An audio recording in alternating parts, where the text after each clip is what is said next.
vivre au Panama, mais vous ne savez pas par où commencer. Chaque jour dans les groupes Facebook d'expatriés au Panama, je revois les mêmes questions. Combien ça coûte vraiment? Combien coûte un visa? Quel est le coût de la vie sur place? Comment on fait pour faire son permis de conduire? Et plein d'autres questions. Aujourd'hui, on lève le voile. On va répondre à 10 vraies questions posées par des expatriés français sur le Panama. Rien de théorique, uniquement du concret. Et pour ça, je ne suis pas seul. Je suis avec Benjamin qui est au Panama depuis plus de 7 ans. Il va nous partager ses expériences réelles, ses galères, ses réussites. Et moi, je vais vous donner mon regard de consultant avec plus de 10 ans d'accompagnement au Panama. Avant de rentrer dans le vif du sujet, si vous voulez préparer votre expatriation, pensez à vous abonner à la chaîne. On partage chaque semaine plein de vidéos, plein de conseils, plein d'astuces sur le Panama pour vous donner les informations les plus claires du pays. C'est parti, on commence avec Benjamin.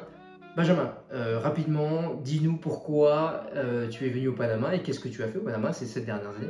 Eh bien, écoute, pour Antoine, c'est très simple. En fait, moi, j'étais en Asie, mais je me sentais pas forcément à mon aise. Et en fait, je me disais que je devrais essayer l'Amérique latine.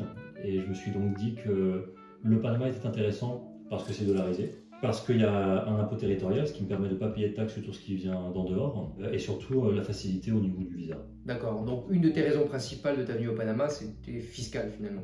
Exactement. Et évidemment, tu disais la facilité du visa, c'est-à-dire qu'on peut avoir au Panama, je vous rappelle, un visa en 7 jours ouvrables, avec 2 passages à la migration très rapides et 2 allers-retours au Panama en moins de 6 mois. Pour avoir un peu plus de détails là-dessus, je vous demande de référer à quelques vidéos qu'on a fait spécialement sur le visa au Panama. Des activités professionnelles peut-être au Panama depuis ces dernières années, qu'est-ce que tu fais exactement ? Oui, bien sûr. Alors en fait, moi, je me suis spécialisé donc dans tout ce qui est gestion de patrimoine. Donc j'ai fait de l'accompagnement également. J'ai aidé des Européens à sortir d'Europe sans payer l'exit tax, notamment, grâce à des montages qui sont totalement légaux. Et surtout, je suis fund manager, on appelle ça. Donc je fais de la gestion de patrimoine, comme je disais initialement. Donc c'est-à-dire que des personnes nous confient leur patrimoine pour qu'on puisse exécuter les stratégies sur le marché crypto, sur le marché financier ou dans l'immobilier. Quelque part, tu aides un peu à bouger les flux financiers des futurs expatriés américains ou européens ou canadiens sur le Panama ou d'autres pays en Amérique latine. C'est exact. En fait, quand on arrive sur l'Amérique latine, de toute façon, le Panama est une bonne base parce que ça nous permet d'opérer au niveau régional sans payer de taxes ou avec vraiment un taux très intéressant et avec une structure qui est solide et des banques qui sont solides. D'accord. Voilà. Et tu mets aussi en place un peu, je pense qu'on peut dire ça comme ça, tu me corriges si je me trompe, un peu l'operating system en fait pour gérer en fait les revenus passifs des expatriés C'est ça, avec une optimisation fiscale. C'est ça en fait, on met une base qui est cohérente et bien structurée afin qu'on puisse gérer le cash flow. Donc, par exemple, une personne qui va avoir une résidence fiscale à Panama va avoir un compte sur place évidemment, mais peut-être qu'ils ont besoin d'avoir un compte qui soit plus situé en Europe ou en Suisse par exemple. Une société qui soit plutôt aux US parce que par rapport à l'activité ce qu'ils ont c'est plus cohérent et ce qui leur permet de garder des revenus qui sont hors territoire panaméen, mais en recevant les profits, ça reste un revenu extraterritorial. Écoute, merci beaucoup pour ta participation. On compte sur toi alors du coup pour partager un peu notre vision des choses et du Panama, déjà la vision du Panama, et puis on va répondre ensemble à toutes ces questions. Alors, comment ça va se passer? On a sélectionné 10 questions exclusivement dans les groupes Facebook d'expatriés français au Panama. Et on va répondre avec nos 2 regards distincts à chaque question. Le mien en tant que consultant depuis plus de 10 ans au Panama et celui de Benjamin avec 7 ans d'expérience sur place au Panama. D'ailleurs, avant de passer à la suite, on a préparé pour vous un petit guide gratuit pour se préparer à l'expatriation au Panama. Il couvre visa, logement, fiscalité. Vous pouvez le télécharger en lien sous la vidéo et il vous donnera une base solide pour vos projets. On est prêts? Allez, on démarre avec la première question. Donc première question, postée le 17 juillet 2025 dans un groupe français d'expatriés au Panama. Je suis française et je réfléchis sérieusement à m'installer au Panama en tant que freelance. Et j'aurais quelques questions à vous poser. Est-ce que quelqu'un connaît bien Bocas del Toro? Est-ce que c'est aussi cool qu'on le dit pour y vivre? C'est cher par rapport à la France? Hein, point d'interrogation, c'est la fameuse question. Je cherche côté nature, mer et vie sociale. Benjamin, tu commences ou je commence? Je peux lancer. Bocas del Toro, alors il y a un côté très sympa, c'est-à-dire qu'effectivement il y a la mer, les récifs coralliens, etc. Ouais. En revanche, alors ça va être génial pour être dépaysé pendant quelques semaines. Ensuite, soit on se met sur les îles qui sont un peu éparses et en dehors de l'île principale. Donc ça va être très calme, mais évidemment on va revenir en fait à l'île principale pour les courses ou autres. Et quand on arrive sur l'île principale, où il y a la ville, c'est très backpackers, il y a un petit côté hippie, moi je suis pas très fan de cela en général. C'est-à-dire que là-bas on a vraiment du très haut de gamme, mais c'est pour quelques jours, vacances, tranquille. À condition que la mer soit praticable parce que... Globalement c'est praticable en fait, parce que c'est un bassin qui est quasiment fermé. Avec un récif corallien, donc c'est toujours praticable. J'ai un souvenir un peu plus... un peu plus compliqué moi sur les traversées. Je suis allé pas mal de fois, mais ok, d'accord. Non, mais c'est vrai que c'est un tourisme un peu plus axé sur le surfeur. Après, réputation de Bocas del Toro, c'est un peu compliqué. Moi, je voudrais pas le voir. Ouais, moi non plus. Franchement, même si ça peut être sympa pour passer quelques jours, on entend beaucoup de vols d'ailleurs. Alors, le Panama, c'est un pays très sécurisé, mais c'est vrai que sur la région de la micro-région de Bocas del Toro, on entend beaucoup parler de vols, alcool plus drogue. Voilà, oui, tout à fait, le combo gagnant. Ouais. Et c'est des touristes un peu dépravés, enfin c'est compliqué. Vie sociale, pareil. Les expatriés, je sais pas vraiment s'il y en a beaucoup qui sont installés, il y a beaucoup de passages. Il y en a quelques-uns qui font type Airbnb, etc. Donc comme je disais, pour quelques jours c'est très bien. Après ça, vivre sur place, bon bah. Il n'y a rien à faire, hein, à Bocas. Puis il y a les chitras. Il y a aussi les chitras, des petites mouches en fait qui piquent, qui sont terribles avec les moustiques. Là on a dépeint un tableau qui est un peu sombre. En réalité, oui, il y a quand même des choses. On disait, on ne vivrait pas sur place, mais on aime bien y aller. Hein. Ben c'est pour ça, c'est vraiment deux choses. Après, la question c'était aussi est-ce que c'est plus cher qu'en France? Bocas, c'est un peu plus cher que certaines régions, évidemment. Pas aussi cher qu'en France, non, quand même pas. En termes de prix, si on prend une prix de base restaurant, presque au niveau de la ville, hein, parce qu'ils en profitent un maximum quand même de l'afflux touristique. Il y a beaucoup d'Américains aussi. Sur Bocas, c'est pareil, hein, pour quelques jours. Après, il n'y a pas vraiment d'accès aussi, où il n'y a pas énormément d'activités, de facilities. Il y a à part une ou deux pharmacies, des petits supermarchés, des petits mini chinois, pas extraordinaire. Bocas, il faut de suite prendre le bateau. Je crois qu'il y a 1 heure ou 2 heures de bateau, je ne me rappelle plus, en voiture pour traverser, pour arriver à Changuinola. Ou par l'aéroport international. Par l'aéroport international ou à Changuinola. C'est une destination assez particulière. Absolument. Deuxième question, on passe à la deuxième. Allons-y. Allez, alors une question un petit peu plus longue, mais je trouvais intéressante. Le 24 août, donc c'est vachement récent. Bonjour à tous, je commence à envisager de m'installer au Panama pour y travailler de façon temporaire. Très bien. Je voudrais connaître les différentes démarches et possibilités d'emploi. Bonne question. Pouvez-vous m'aider à comprendre les démarches à suivre? Bon, je passe le reste de la question parce que ce qui est vraiment intéressant, c'est ces questions-là. Donc en fait, comment on peut travailler au Panama? Quelles sont les démarches administratives pour commencer à être légal pour ensuite pouvoir postuler à un emploi au Panama? Est-ce qu'il y a différentes manières de pouvoir travailler au Panama? Est-ce que seulement en tant qu'employé dans une société panaméenne ou pas? Donc on va répondre de suite à ces questions-là. Deux réponses principales, je ne sais pas si tu veux commencer Benjamin ou moi. Vas-y, alors première évidemment, il y a la solution d'être entrepreneur, donc on a un avis sur l'opération. Ça a un coût d'ailleurs qui est assez risible, annuel. Puis vous allez pouvoir facturer de manière quasiment illimitée au Panama des clients panaméens ou encore mieux des clients étrangers. Si votre business se fait avec des clients étrangers, en plus là vous n'êtes pas imposé dessus. Ou deuxième solution évidemment, c'est sortir un permis de travail. Il y a plusieurs types de permis de travail au Panama. Ça peut durer entre 1 ou 2 ou 3 mois parce qu'en fait des fois on est un peu en attente de certains bureaux administratifs en fait qui prennent un peu de temps à l'immigration pour sortir justement les flux migratoires. Enfin bon bref, pour sortir votre permis de travail, pour avoir les requis nécessaires. Donc c'est évidemment votre avocat panaméen qui va faire cette démarche. Ça va coûter entre 200 et 300, 400 $ en fonction de l'avocat pour faire un permis de travail. Et ça, donc du coup, ce permis de travail peut vous donner droit à postuler un emploi dans une boîte panaméenne, donc avoir votre sécurité sociale nationale et cotiser au Panama. On fera une vidéo un peu sur la santé au Panama, c'est super intéressant, parce qu'on a beaucoup de questions là-dessus. Ok, Benjamin, qu'est-ce que tu en penses? Qu'est-ce que tu répondrais toi? Moi je pense que ce que tu as dit déjà c'est assez complet. Ensuite il y a une autre partie, c'est que lorsque c'est une boîte internationale, parce que dans le cas de cette femme, je ne sais pas si elle veut venir et chercher un boulot sur place, ou si ensuite il y a aussi des cas de figure qui sont des boîtes en fait qui vont recruter des personnes qui viennent de l'étranger pour avoir un talent sur place, dont il y a besoin. Et dans ce cas-là, la boîte va payer le visa, effectivement. Il va y avoir différents types de visas, mais il y a des visas qui sont assez spéciaux et en fait qui permettent, donc ça va être pour des grosses boîtes, on parle de KPMG par exemple, ou EY, donc qui sont des boîtes de consulting, ou d'autres boîtes internationales, et qui vont avoir en fait un accord qui fait qu'on va être sur place, mais en plus de ça, on ne va pas payer d'impôts, on va avoir un salaire net. Donc ça c'est une des choses qui est importante, et dans ce cas-là, il se charge vraiment de toute la partie administrative et légale pour obtenir le visa. Donc dans ce cas-là, tout est simplifié. Après, juste pour rajouter une petite info, le salaire minimum au Panama se trouve à 600 $ par mois, pas à 35 heures, vous imaginez bien, ils sont plus autour de 45 ou 50 heures, les pauvres, du lundi au samedi. Bon, après, la moyenne est plus à 1005, les cadres sont plutôt payés entre 3500 et 5000 $ par mois. La vie, je parle de la capitale, hein, la vie est aussi assez haut. Donc si vous voulez chercher du travail au Panama, vous avez déjà une première info. Travailler comme ça en tant qu'employé simple, c'est pas forcément très rentable vu les salaires qu'on vous propose. Après, si vous avez des opportunités d'emploi dans des boîtes internationales ou pour un secteur un peu de niche, pourquoi pas? Oui, pourquoi pas. Allez, on va passer à la troisième question. Troisième question, publiée le 21 août 2025. Bonjour à tous. Petite question pour les entrepreneurs installés au Panama, tiens j'en connais, et ayant ouvert une LLC aux USA. Intéressant ça.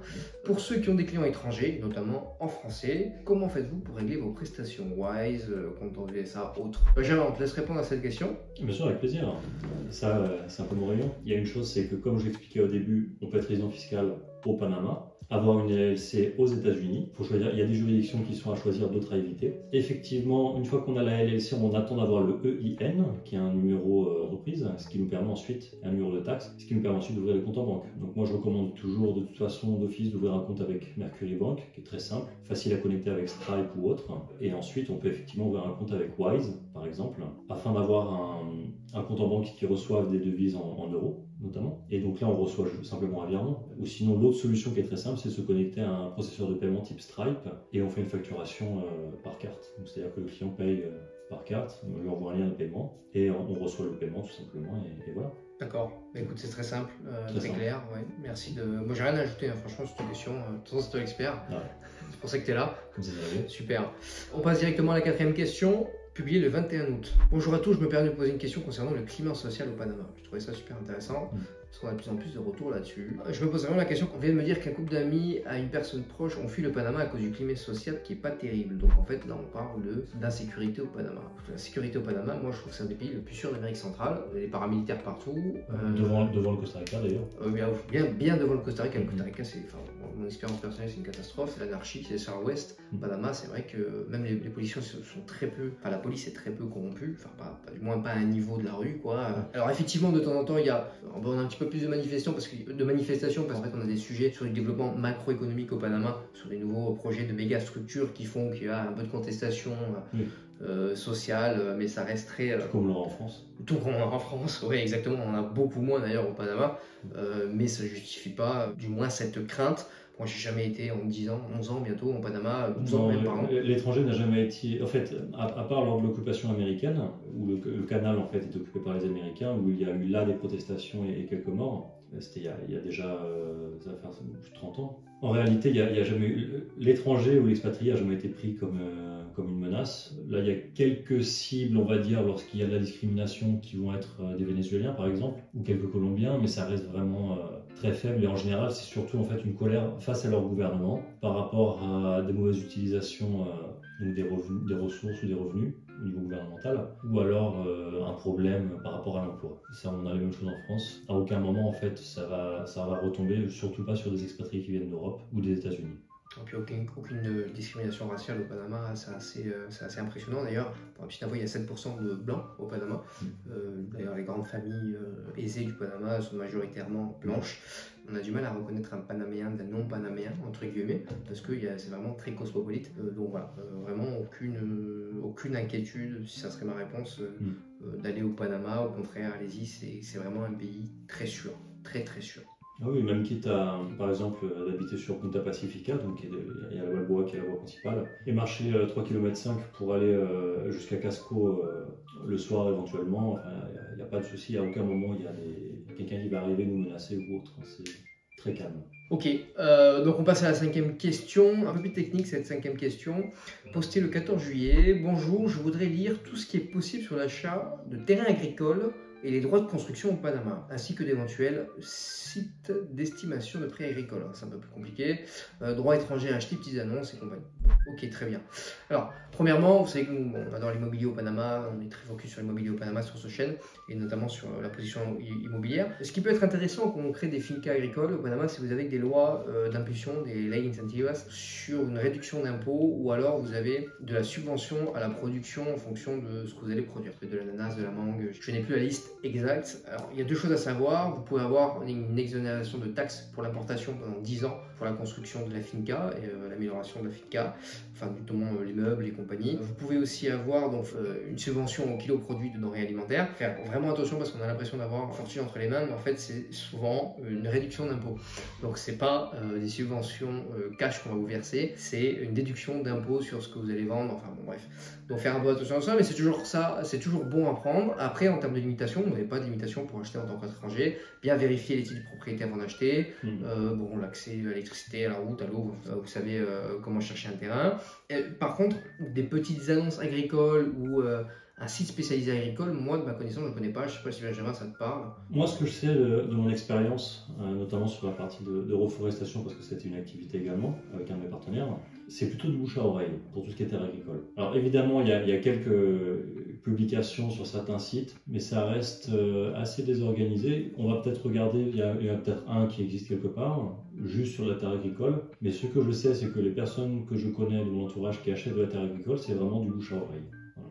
Alors ce qui est intéressant aussi, ça me revient, pour tout ce qui est projet agricole, hein, si c'est bien prouvé que ce soit une finca, voilà, biotourisme, vous avez des prêts, vous pouvez lever des prêts, je crois que c'est jusqu'à 100 000 $ à 0%, voilà, sans intérêt. Donc voilà, ça c'est des petites infos bonnes à prendre. Après bon, c'est des dossiers à construire avec des avocats, voilà, faut pas faire ça tout seul. C'est parti pour la 6e question, publiée le 24 août. Nous venons d'arriver au Panama, nos enfants de 6 et 8 ans iront au lycée français. Très bien, je cherche des conseils sur les meilleurs quartiers pour habiter. Paitilla, Punta Pacifica, Clayton. Bon, ça va quand même vachement dépendre des paramètres. Hein. Bon, j'ai l'impression que là c'est pour avoir des enfants à charge. Ça va dépendre des budgets. Bon, Clayton par exemple, on est sur des budgets assez élevés. Hein. C'est l'ancien quartier de la base américaine. Très sympa d'ailleurs. Très vert. Voilà, très vert. Beaucoup de parcs pour les enfants, sympa. Après, il faut vraiment avoir une voiture. Hein. Je pense que là, la clé c'est la voiture parce que voilà, c'est pas les 3 bus perdus qui vont vous emmener. Même pour emmener les enfants à l'école, en fait, si c'est lycée français, on est de l'autre côté du pont, du canal. C'est vrai. Donc Panama Pacifico, très intéressant. Il y a de très bonnes maisons de ce côté-là d'ailleurs, donc il faut choisir son camp. Mais effectivement, c'est une zone qui est assez sympa, où il y a Toucan, qui est juste à côté. C'est vrai. Qui est avec le golf, donc une zone sécurisée avec un golf, des maisons, et qui est du même côté que le lycée français, ce qui permet d'éviter trop de bouchons. Ouais, Punta Pacifica aussi, je sais pas si c'est idéal, même si ça peut être sympa, vous êtes expat, vous êtes jeune, vous êtes tout seul, voilà, c'est les beaux quartiers, les quartiers un peu, il y a beaucoup de communautés, au peu de gamme, après pour une famille, je suis pas persuadé que ce soit le meilleur endroit pour atterrir, pareil ça bouge beaucoup, enfin ça va vraiment dépendre des horaires. C'est sympa, simplement ce sont les bouchons qui vont être problématiques, c'est-à-dire que les bouchons vont être problématiques en gros hein, de 8h30 jusqu'à 10h du matin, et en général de 16h30 jusqu'à 18h30 je dirais. C'est vraiment là le moment intense où dans les bouchons on n'avance pas. Bon, en tout cas, pour finir sur cette question, sur les 3 quartiers que vous avez évoqués, je pense que malgré tout, le plus intéressant c'est Clayton, même si vous êtes un peu plus éloigné du lycée, mais j'imagine que vous avez prévu d'acheter une voiture, vu que vous avez 2 enfants à bas âge en plus scolarisés au Panama. Mais bon, on va dire que c'est un quartier qui est assez onéreux, ça il faut le savoir, il faut prendre en compte. Ouais. On part sur la 7e question, publiée le 18 août. Bonjour, j'ai lu qu'il fallait nécessairement un billet de sortie du territoire en arrivant à l'immigration au Panama. Point d'interrogation. Est-ce vraiment nécessaire? Dois-je prendre un billet de bus peu cher au cas où? Je te laisse répondre. Moi, je recommanderais plutôt de prendre billet d'avion. Billet d'avion aller-retour. Hein. Simplement, on prend un retour modifiable et voilà. Donc, on a une date effectivement, mais simplement on peut la modifier. C'est vraiment le plus simple. Oui, c'est obligatoire. Vous ne pouvez pas rentrer au Panama à la douane si vous avez juste un billet aller. C'est pas possible. Voilà, la question est vite répondue. 8e question, publiée le 27 juillet et on repart sur l'immobilier. Bonjour à tous, nous envisageons une expatriation très bien. J'aimerais avoir une idée du prix que peut coûter un terrain pas très loin de la mer. Bon, pas forcément proche de Panama City, mais suffisamment d'une ville. Quelqu'un utilise l'information, de préférence le site internet évidemment. Il y a un peu de tout. Le problème, c'est que le marché est vachement disparate. Il y a clairement tout. Après ça, si c'est vraiment pour être proche d'une ville, je dirais que la seule ville qui va être intéressante, ça va être Santiago. Ouais, Santiago. Dans ce cas-là, on va chercher Pedasi, on va chercher Torrillo ou Santa Catalina. Sur Los Santos, la région de Los Santos, en fait, principalement. Après, les terrains, c'est vraiment variable. Vous pouvez avoir des 1000 mètres carrés à 50 000 $, comme des 15 hectares à 100 000. Enfin, il y a entre le raccordement, les routes, les projets qui vont se faire dans la région. Bon, l'accès à la mer, c'est pas forcément des fois le paramètre le plus important qui fait jouer la valeur du terrain. Attention au droit de propriété. Ne pas regarder sur les sites d'annonces, Encuentra 24, tous ces sites-là, bon, les prix sont vraiment décorrélés de la réalité. Bon, ça peut peut-être vous donner une petite vague idée, mais franchement, il faut vraiment négocier en direct avec les propriétaires ou avec des super agents immobiliers parce qu'il y a vraiment de tout ou rien. Tout. Sur les prix des terrains au Panama, il faut vraiment faire attention. On passe à la 9e question. 9e question postée le 20 août. Bonjour tout le monde, je suis en train de faire les comparaisons avec les assurances santé internationales. Pouvez-vous me faire un retour de votre expérience? Nous sommes en couple de 50 ans et nous avons un enfant adulte majeur indépendant. Benjamin, un retour sur les assurances santé au Panama. Moi personnellement, j'ai pris une assurance française qui s'appelle April, parce que c'est toujours l'assurance expat que j'ai pris. Moi depuis 2012-2013, je suis à l'étranger.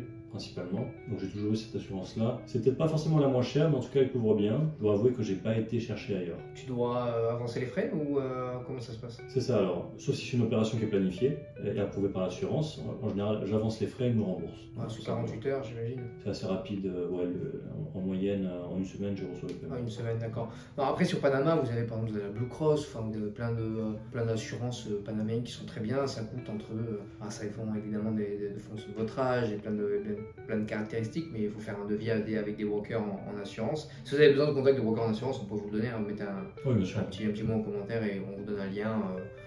Peu importe lesquels, même plusieurs, pour vous faciliter les comparaisons.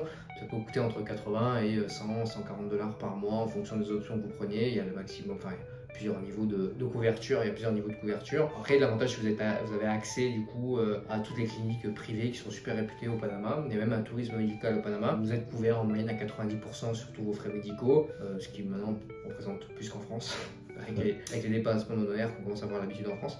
Comme vous disais antérieurement, on va faire une vidéo complète sur la santé au Panama parce qu'on a énormément de questions là-dessus. En tout cas, moi, ce que je peux vous dire, ne vous inquiétez pas, il y a vraiment beaucoup d'options. On est très bien structuré au Panama. C'est plus rapide qu'en France, vous êtes pris d'une heure à l'autre dans les urgences au Panama. Enfin, voilà. D'ailleurs, même petite info, même sans urgence, sans aller aux urgences, vous pouvez être rapidement pris en charge. C'est un médecin sans avoir d'assurance, même ou un dentiste dans la semaine. Vous avez des super cliniques, donc c'est quand même vachement rassurant, je trouve. Oui, parfois le lendemain ou dans les 2 jours qui suivent, on a un rendez-vous chez le médecin généraliste ou chez le dentiste.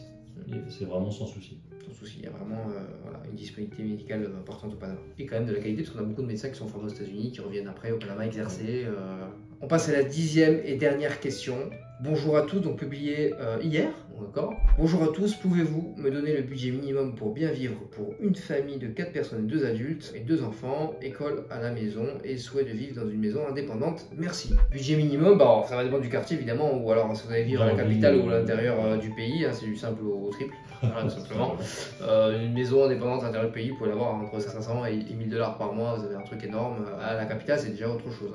Ouais, après ça dépend de l'âge des enfants, mais si c'est vraiment un petit truc simple, je dirais par exemple la Torello qui est très prisée des Français d'ailleurs, il y a une communauté française qui est très forte là-bas. Si on veut une maison, quelque chose d'un peu plus extravagant avec quelques hectares de terrain et 200 mètres carrés habitables et 3 chambres, ça va coûter entre 1500 et 700 $ par mois. Vraiment quelque chose d'important quoi. Ouais, quelque chose d'important. Grosse baraque, ouais. Non, c'est accessible, c'est vachement accessible. Ça reste accessible. Ça reste très accessible. Non, puis après, si vous voulez faire des maisons un peu plus modestes, vous avez des maisons à 800-900 $ au Panama, des 150 mètres carrés, peut-être pas la piscine, mais vous pouvez vivre largement avec une famille dans une maison du type. Alors, c'est pas les meilleures qualités de finition, enfin, faut regarder, il y a plein d'offres, avec les hôpitaux qui sont pas loin non plus, enfin voilà, assez accessible.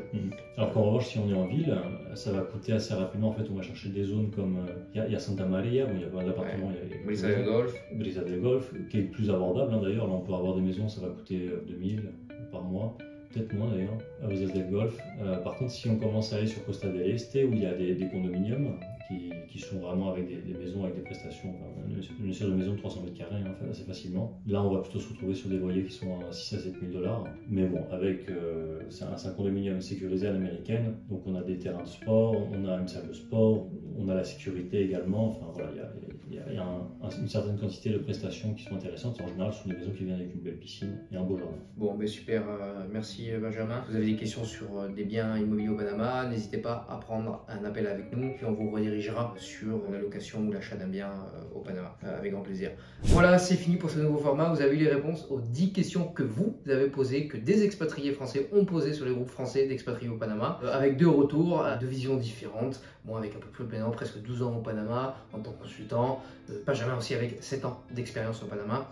Si cette vidéo vous a aidé, n'hésitez pas à télécharger le guide gratuit dans le commentaire de cette vidéo. Puis n'hésitez pas aussi à réserver un appel avec moi pour un accompagnement sur le Panama. Et surtout, abonnez-vous, laissez-nous un petit like, un commentaire pour la chaîne, ça nous aide. Et puis à très bientôt pour la prochaine vidéo et merci de nous avoir regardés.